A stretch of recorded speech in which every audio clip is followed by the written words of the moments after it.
Beberapa wilayah di Kabupaten Jembrana dilanda angin puting beliung pada Senin, tanggal 7 Oktober tahun 2024, sekitar pukul 3 WITA. Bencana ini menyebabkan kerusakan di 4 wilayah, yaitu Kelurahan Loloan Timur, Loloan Barat, Desa Samblong, dan Lelateng dengan total puluhan rumah mengalami kerusakan.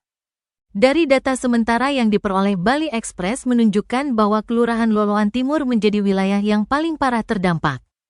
Sebanyak 33 rumah rusak baik berat maupun ringan dan 1 orang terluka. Sementara itu, di Loloan Barat tercatat 7 rumah rusak di Desa Samblong 14 rumah.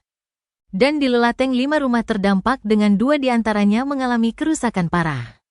Kepala Lingkungan Loloan Timur Mustahidin mengonfirmasi bahwa di wilayahnya terdapat 33 rumah yang rusak. 1 gudang roboh, dan 1 bangunan sekolah juga rusak parah. Mustahidin menambahkan bahwa beberapa rumah dan gudang yang roboh sudah mulai diperbaiki.